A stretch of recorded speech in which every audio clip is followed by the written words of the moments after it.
Le coup tordu, c'est le podcast qui parle de vélo, le podcast qui parle de cyclisme. Le coup tordu, c'est le podcast des passionnés pour les passionnés. Le 312e épisode du coup tordu. Alors j'enregistre les épisodes très tard cette semaine. J'ai mon emploi du temps qui bouge pas mal, donc forcément j'enregistre. Il est quasiment 1h du matin, donc compliqué d'aller choper la type, compliqué d'aller choper Phoenix. Mais bien évidemment, dès que possible, ils reviendront dans le podcast, dans le coup tordu pour de nouvelles analyses et bien évidemment de nouvelles previews. Je vous retrouve donc pour ce 312e épisode. Alors on va esquiver le Tour de Suisse, on va en parler bien évidemment, mais on va plutôt se concentrer sur la 3e étape du Tour de Belgique 2025 où on va retrouver un contre-la-montre où pour moi il y a des petites choses à faire, il y a des petites choses à bricoler sur ce contre-la-montre au niveau du Tour de Suisse. Alors ce qui s'est passé sur l'étape précédente, je vous avais donné la victoire de Marc Hirschi, mais alors on était vraiment sur du micro-bet et sur du micro-mise, donc ça va pas véritablement impacter le bilan.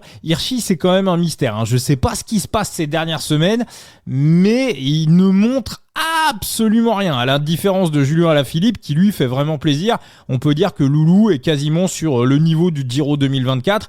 Et si Loulou fait le Tour de France à un niveau, on va dire au niveau du Giro 2024, voire un petit peu plus, voire un petit peu mieux, Loulou va faire un bon Tour de France. Et pour Loulou faire un bon Tour de France, pour Alaphilippe, ça serait quoi ?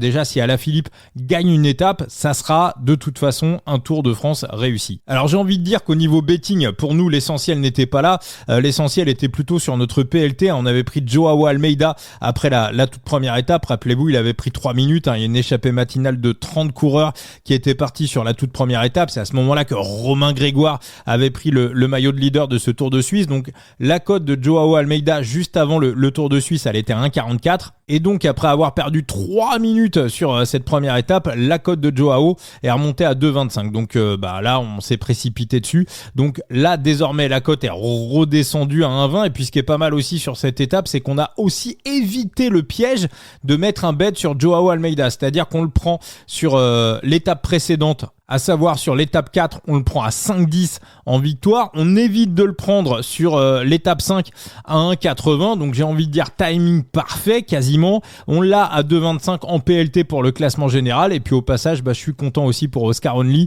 Je l'avais pas donné, mais c'est un coureur qu'on suit depuis longtemps dans le podcast. On l'avait découvert notamment il y a quelques années sur la Crow Race où il était à la lutte contre Jonas Vingegaard. Il était encore stagiaire à l'époque. Véritable petit puncher. Il a bon petit puncher, moi comme j'aime. Il a mis un petit peu de temps, je pensais qu'il allait, on va dire, éclore un petit peu plus vite. Il a 25 ans maintenant, Oscar Only, de tête, je vous le dis, 24-25 ans, mais voilà, moi c'est un coureur que j'aime bien, c'est un profil que j'aime bien, donc même si on n'avait pas mis d'argent dessus, je suis très content de la victoire d'Only. Donc voilà, étape on va dire positive en espérant que bien évidemment Joao nous la mette au fond. Donc on va avoir un sprint sur la 6e étape du Tour de Suisse, donc très compliqué. Alors sprint ou pas sprint, on a quand même 2 belles ascensions en début d'étape. Donc est-ce qu'on va avoir une équipe, on va dire de sprinters puncher qui va essayer de mettre un gros train pour essayer de larguer par exemple un certain Jordi Meus qui serait favori si bien évidemment se jouait sur un sprint massif. Est-ce qu'une échappée de 10-12 coureurs peut réussir à s'extirper sur ces 2 bosses en début d'étape, ou est-ce qu'on va avoir un sprint massif? Vraiment, j'en sais absolument rien. Et pour moi, clairement, sur cette 6e étape du Tour de Suisse, on partira sur un no-bet et on va plutôt se concentrer sur la 3e étape du Tour de Belgique. Puisqu'on parle de Loulou, puisqu'on parle d'Alaphilippe, on va parler un petit peu du débat du jour sur les réseaux sociaux, notamment dans le Discord de Side Limit. Les électrons libres ont-ils trop d'importance dans le jeu? Alors je rappelle, pour ceux qui connaissent pas Side Limit, on achète ses cartes de coureurs, on possède sa propre galerie de coureurs, un petit peu des cartes Panini numériques, et avec ces cartes-là, on les utilise pour composer nos propres équipes, et en fonction des performances réelles des coureurs, on gagne de l'argent et on gagne des rewards, des gros prize money approchent dans le Tour de France. Donc moi je trouve que ce jeu est littéralement démentiel, et donc quand on compose ses équipes sur Side Limit sur une course par étape, on doit mettre un leader, un grimpeur, un sprinter, un électron libre et un domestique. Alors il y a un poste véritablement qui est clé, je vous en parle très souvent, on fait même des épisodes spéciaux pour ça, c'est le fameux poste de l'électron libre. Pourquoi ? Parce que l'électron libre, c'est le coureur qui va prendre l'échappée matinale, qui va faire 100-150 bornes devant, et en fonction du nombre de kilomètres qu'il va parcourir en échappée, ça va vous rapporter des points, tout simplement. Et on peut littéralement retourner des compétitions de cette manière sur Side Limit, et on a aussi beaucoup de coureurs, des électrons électrons libres, on va dire un petit peu sous les radars, qui partent à pas très cher au niveau des enchères, et on va dire qu'avoir de bons électrons libres, c'est aussi ce qui vous permet de gagner de l'argent, qui vous permet de remporter des compétitions et qui vous permet de lutter contre des managers qui ont des grosses galeries. Et ça, pour moi, c'est l'ADN du jeu. Alors, on avait eu Valentin et Armindo Fonseca au tout début de la création de Side Limit. Le coup tordu n'existait pas encore. C'était un live Twitch qu'on avait fait pendant le mois d'août 2023. Donc, il y avait Valentin et Armindo et vous étiez une trentaine à nous suivre sur Twitch. On avait animé ça avec la Tib et avec Enzo. Et il y a un truc qui ressortait déjà dans le discours de Valentin à l'époque et d'Armindo Fonseca. Pour ceux qui connaissent pas Armindo, il a fait 3 Tours de France. Il s'occupe de la communication, il me semble, du côté d'Arkea. Et donc Armindo, il a une carrière de coureur professionnel d'une dizaine d'années. Et donc, il y a quelque chose qui sortait tout de suite dans leur discours, c'est qu'on voulait donner, entre guillemets, une bonne part du gâteau dans le jeu ce qu'on appelle entre guillemets, je dis bien entre guillemets, les petits coureurs. C'est-à-dire pas faire un jeu où il faut simplement empiler des stars. C'est-à-dire pouvoir permettre, on va dire, à des coureurs de 2e, de 3e niveau, pas forcément des gros leaders, d'avoir une véritable influence dans le jeu. C'est le rôle du domestique, mais c'est aussi le rôle de l'électron libre. Et pourquoi on peut retourner véritablement les compétitions avec les électrons libres ? Les leaders, finalement, un leader, le mec qui va gagner la course, il n'y en a qu'un seul. Le sprinter, celui qui gagne des sprints, il n'y en a qu'un seul. Mais par contre, on peut marquer le maximum de points. Une échappée, elle peut partir à 10 coureurs. Donc, vous pouvez avoir plusieurs possibilités. Donc, pour moi, c'est un poste clé qui fait partie de l'ADN du jeu. Et je trouve ça bien. Je trouve ça bien que l'électron libre, à titre personnel, puisse avoir autant d'influence sur Side Limit. Ce qui a créé un petit peu la polémique aujourd'hui, ça s'est passé sur la route d'Occitanie. Si vous voulez, on a une compète actuellement sur Side Limit où il faut aligner la meilleure équipe possible entre le Giro Next Gen, le Tour de Suisse, la route d'Occitanie et le Tour de Belgique. Et Steph le Belge, on va dire, qui était en Ligue 1 en milieu de peloton. Attention, il y a une très très belle dotation sur cette compétition en Ligue 1 puisque le vainqueur va repartir avec $70 et une carte rose 4 étoiles. Et une carte rose 4 étoiles, vous tirez un Hirschi ou un Alaphilippe, ça vaut plus de 200 balles. Donc potentiellement, Steph le Belge, il peut quasiment repartir avec l'équivalent de 250, presque 300 balles de dotation. En tout cas, le vainqueur repartira avec une très très belle dotation. Et donc Steph a pris le contrôle de la Ligue 1. Il est en tête, alors c'est loin d'être fait, mais il a pris la tête parce qu'il avait Victor Papon en électron libre et Victor Papon est sorti sur la route d'Occitanie. Et donc il a marqué un nombre de points incalculable. Donc certains managers trouvaient ça un peu dommage que juste sur une échappée de 120 bornes, ils réussissent à retourner le jeu. Moi, je trouve ça normal et j'ai même envie de dire, c'est aux managers d'anticiper ça. La règle, on la connaît et Philippe Wagner, Bazin, on va dire Bingo, voilà, maintenant ça s'appelle la Bingo, Philippe Wagner, le posi de l'équipe, c'est Bingo, Philippe Wagner, la course en tête. Donc, qu'est-ce qu'ils font ? Ils font la course en tête. Puisqu'ils disent qu'ils vont faire la course en tête, ils font la course en tête. Donc, à partir de là, qu'est-ce qu'on fait ? On prend des coureurs de la Philippe Wagner. En plus, très souvent, les coureurs sont pas partis très très cher. On a eu des coureurs jaunes qui sont partis des fois à 10, à 15 balles, à 20 balles. Les jaunes, c'est les coureurs uniques. Donc, ils sont partis plutôt à prix bon marché. Alors, il y en a Renard Hannequin qui est parti quelques heures avant l'émission. Bon, lui, il est parti un petit peu plus cher. Il est parti à $46. Mais c'est des coureurs qui sont extrêmement bon marché. Les deux principaux, on va dire, électrons libres, c'est Cyril Dessal. Cyril Dessal, d'ailleurs, certaines rumeurs, un journal belge l'envoie à la Soudal Quick-Step la saison prochaine. L'autre gros électron libre, c'est Jens Reiders et puis Quentin Béza qu'on avait reçu également dans le podcast en tout début d'année. Mais de toute façon, sur la plupart des courses, une échappée ne partira pas sans un bingo Philippe Wagner Bazin. Voilà, Philippe Wagner, c'est un état d'esprit, vous le connaissez. Chef d'entreprise, charcuterie, les produits il a réussi dans l'entrepreneuriat. Moi, il me fait un petit peu penser, je trouve qu'il y a un petit côté Louis Nicolin dans sa manière de gérer les choses. En tout cas, il veut montrer le maillot et il veut que les Philippe Wagner soient à l'attaque et soient à l'avant. Donc, on sait que l'état d'esprit est offensif. Donc, à partir de là, avoir des Philippe Wagner dans sa galerie pour remporter des compétitions, pour moi, c'est dans l'ADN du jeu. Et ça permet de mettre en valeur des coureurs qui sont moins populaires que Hirschi, que Alaphilippe, que les Israël Premier Tech qu'on a dans le jeu, que les Ethan Vernon, que les Jack Stewart, que les Mathieu Riccitello. Ils ont une grande importance également dans le jeu. Le Tour de France approche sur Side Limit.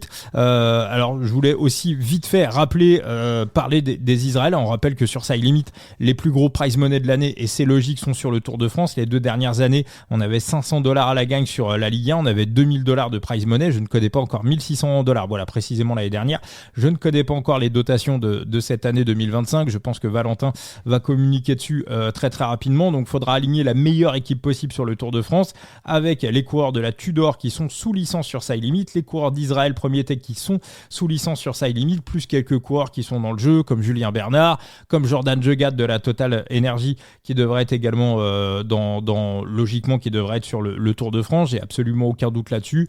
Et Pablo Castrillo aussi pour la Movistar, et puis peut-être un ou deux coureurs que j'oublie. Donc, au niveau des compositions d'équipe, c'est un petit peu l'hécatombe du côté d'Israël Premier Tech. Pascal Ackermann, qui était prévu sur le Tour de France, est tombé sur le Dauphiné. Alors, ça ne veut pas dire qu'il ne va pas faire le Tour de France, mais la préparation, elle est quand même tronquée. Et puis, en plus, sur le rôle de leader, il n'y a plus photo. Jake Stewart, je vous le disais, je vous l'ai dit pendant ça, vous ne pouvez pas me prendre en traite là-dessus. Je vous l'ai dit pendant les 4 jours de Dunkerque. Jake Stewart est pour moi largement supérieur à Pascal Ackermann. Pour moi, il n'y a pas photo entre les deux. Et comme le disait souvent Cyril Guimard, le pouvoir, ça ne se demande pas, ça se prend. Et quand on regarde les premiers sprints des 4 jours de Dunkerque, on voit que Jake Stewart, il sait qu'il est plus fort. Il sait qu'il est au-dessus. Donc, la case sprinter du côté des Israël, d'ailleurs, ils viennent de faire re-signer Jake Stewart jusqu'en 2028. Et je pense qu'ils ont entièrement raison. Parce que Jake Stewart, pour moi, c'est un putain de vrai bon coureur. Et il n'a jamais été aussi rapide sur sprint plat. En plus, c'est un mec qui passe bien les bosses. C'est un gagnant. Donc, ils ont raison. Donc, on a la case de sprinter. Alors, en amener un deuxième, un Ackermann qui serait, on va dire, en plus à moitié préparé, je ne sais pas s'il y a un véritable intérêt. On a vu que du côté de Rusty, il y a aussi un problème. Michael Woods qui a abandonné sur le Tour de Suisse, infection pulmonaire. Est-ce qu'en ayant une infection pulmonaire le 19 juin, est-ce qu'on peut être prêt et préparé à 38 ans pour faire un Tour de France qui débute le 5 juillet ? Pour moi, c'est non. Après, je ne connais pas la capacité de son infection pulmonaire, mais Rusty, j'ai du mal à le voir sur le Tour de France. Stephen Williams, qui était également prévu sur le Tour de France. Stephen Williams, problème au genou. Il fait une saison, on va dire, abominable. Il avait son titre à remettre en jeu sur le Tour de Nonder. Il a été totalement inexistant. Il revient sur, je crois que c'était sur le Tour des Abruzzes, il me semble.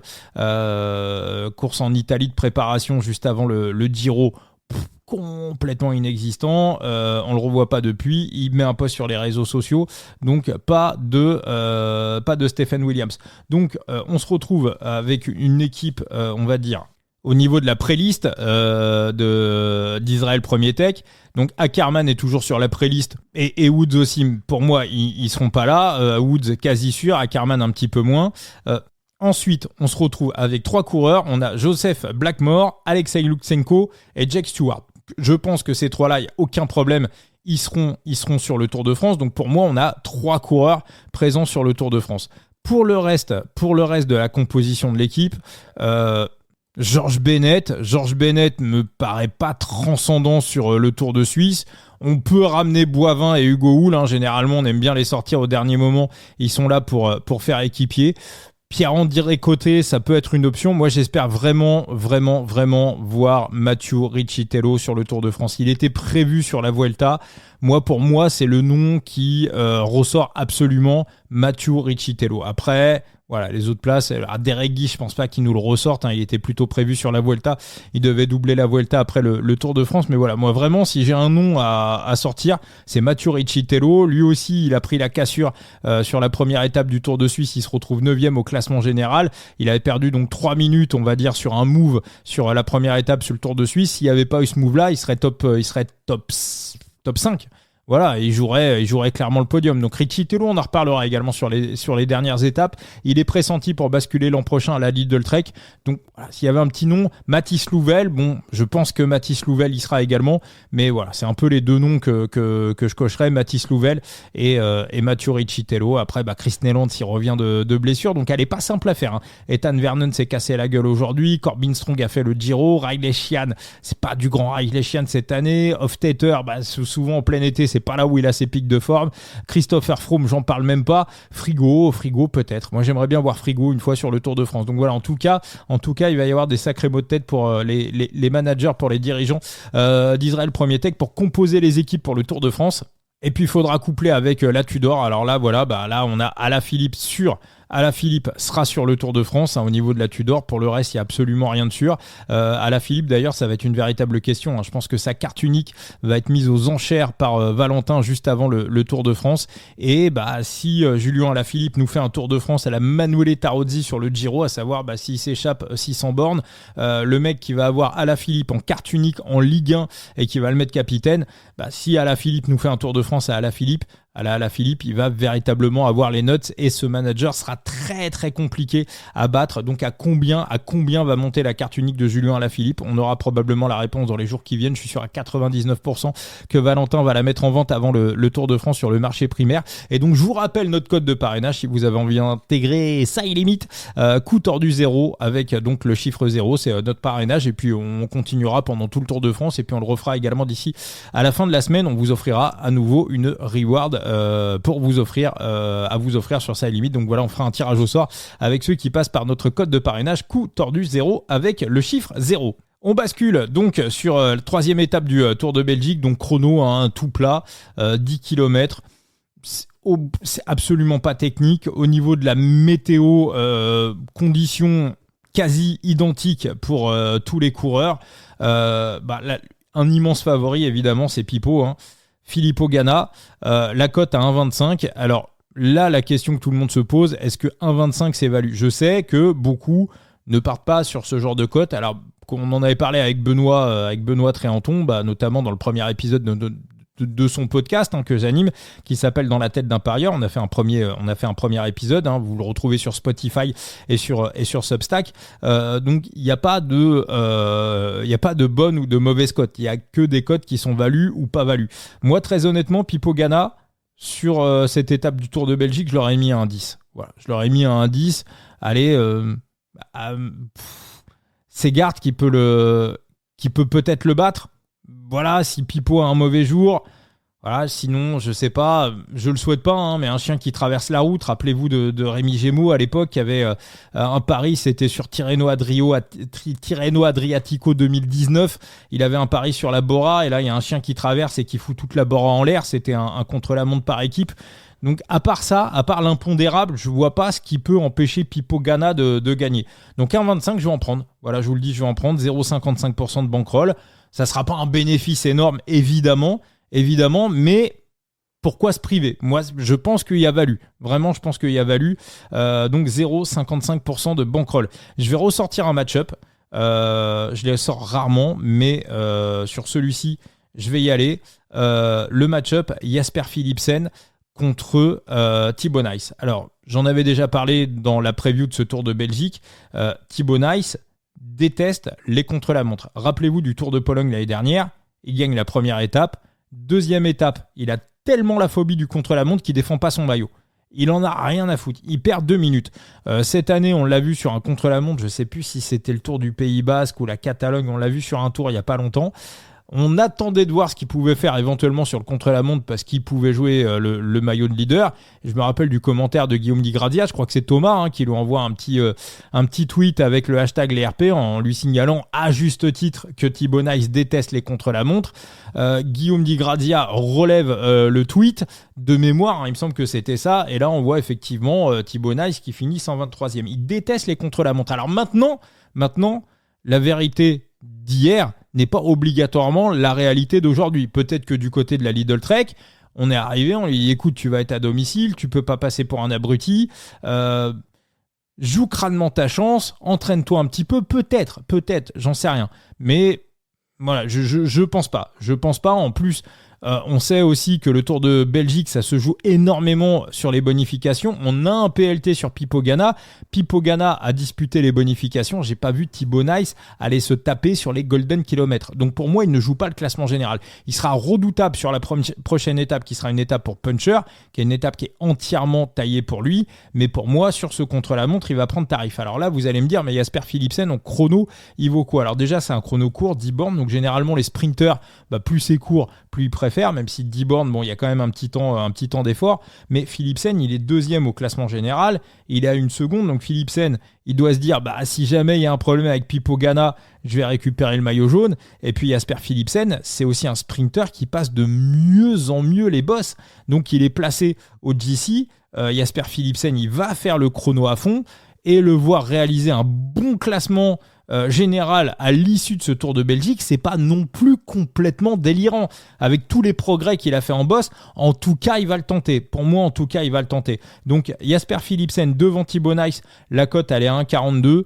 J'aurais plutôt mis la cote aux alentours de 1,05, 1,10. Maintenant, encore une fois, dans les paris sportifs, et j'ai pas fait mon message de prévention. Je vous ai mis en lien le numéro de joueur InfoService, le numéro de téléphone de joueur InfoService que je mettrai désormais dans tous les liens de tous les épisodes. Les jeux d'argent sont interdits aux mineurs et jouer avec excès comporte des risques. Je le dis pas parce que c'est la formule et parce qu'il faut le faire, mais tout simplement parce que c'est une réalité. Donc Jasper Philipsen devant Thibau Nys, vous avez compris, encore une fois, on n'est pas non plus sur une cote de ahurissante. Je sais que ça va faire sourire certains, je sais que certains ne comprendront pas, mais encore une fois, vraiment, je vais sur les values et pour moi, il y a clairement value dans l'histoire. 0,65% de bankroll pour Jasper Philipsen devant Pipo Ganna. L'idéal aurait été pour moi de faire un combiné sur les deux, à savoir la victoire de Ganna combinée au match-up. Malheureusement, je ne peux pas le faire. Voilà, je ne peux pas faire sur le site sur lequel je joue. Alors voilà, c'est des cotes, non, c'est des cotes également que vous aurez en France. Donc peut-être qu'en ANJ, vous pouvez le coupler. Je sais pas, peut-être. En tout cas, moi, sur le site sur lequel je joue, je peux pas faire de combiné. Donc ça peut être aussi l'option possible. Ça aurait été pour moi l'option numéro 1 de faire un combiné sur la victoire de Ganna et le match-up entre Philipsen et Thibau Nys. J'aurai également un top 10 à vous donner pour ce Tour de Belgique. J'ai pas encore... Alors, je connais la cote du coureur que je vais vous donner en top 10. Je peux pas vous donner le top 10 parce que si je vous le donne, vous savez comment ça se passe. Derrière, les bookmakers vont littéralement massacrer la cote. Donc, ce top 10, je vous le donnerai demain matin sur les réseaux sociaux. Simplement, je le dis, ceux qui ont écouté le podcast pendant l'hiver, vous savez de qui je parle. Voilà, vous savez à qui je fais allusion. Vous avez, ça vous réduit la liste de coureurs. Ceux qui n'ont pas écouté le podcast pendant l'hiver, parce que je vois les audiences du coup tordu, quand il y a des pronos et quand il y a des paris sportifs, et quand il y en a plus pendant l'hiver et qu'on bascule sur la catégorie interview, on perd à peu près un tiers de l'audience. Et dès que le Tour Down Under revient, on récupère ce qu'on a perdu. Je le vois sur les réseaux, qui me disent on se retrouve au mois de janvier. Il n'y a pas de problème, vous êtes les bienvenus évidemment. Ça fait un peu penser, pour reprendre une rhétorique de Gilou, à ceux qui se pointent dans les desserts, dans les mariages, qui veulent pas manger les haricots, les carottes, et qui se pointent simplement pour le dessert. Bon, vous vous pointez pour le dessert, mais vous ne saurez pas de qui je parle. Et d'ailleurs, je trouve ça dommage, parce que j'ai envie de dire, dans le vélo, dans les paris sportifs, c'est beaucoup l'hiver que ça joue.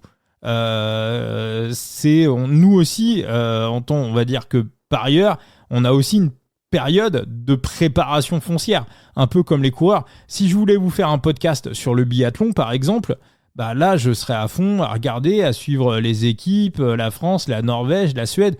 Je regarderai les stages, je chercherai à comprendre un petit peu le matériel. Alors après, le vélo est extrêmement chronophage, donc je peux pas non plus me mettre la tête dans le biathlon. Le biathlon qui est, on va dire, potentiellement le deuxième sport qui me passionne le plus.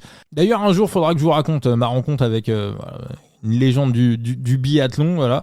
Un truc que j'ai jamais raconté dans le podcast, voilà, une histoire qui vous fera un peu penser à Serge le Mito, mais elle est réelle. Je vous la raconterai un jour à l'occasion dans le podcast. Et donc, j'ai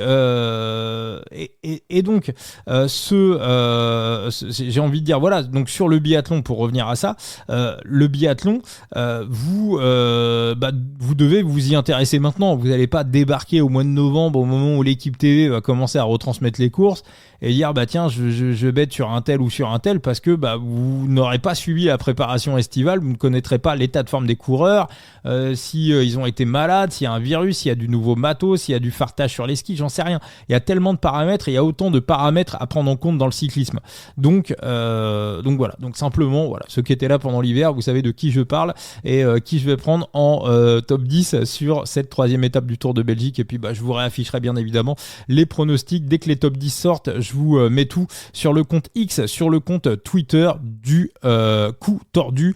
Je rappelle que j'ai aucune affection pour Elon Musk, mais simplement c'est le seul endroit où on peut poster des pronostics sportifs sur X, sur Twitter, sans se prendre des pénalités, des strikes, des menaces de se faire fermer les pages. Donc voilà, donc ça sera sur X, ça sera sur Twitter. Donc récapitulatif des pronos pour cette étape du Tour de Belgique. La victoire de Pipo Ganna, la cote à 1,25, la BK 0,55 et le match-up de Jasper Philipsen devant Thibaut Nice, la cote à 1,42 et la BK à 0,65. On se retrouvera peut-être pas, je sais pas encore, pour un nouveau coup tordu demain. Et voilà, je vous souhaite de belles étapes. On va avoir un beau programme, la route d'Occitanie, le Tour de Belgique, le Tour de Suisse. N'oubliez pas, Thibaut, vous le retrouvez sur son compte X, son compte Twitter Thibaut Chambre. Enzo également, analyste Phoenix, son compte Twitter et son site internet qui s'appelle The Big Gear.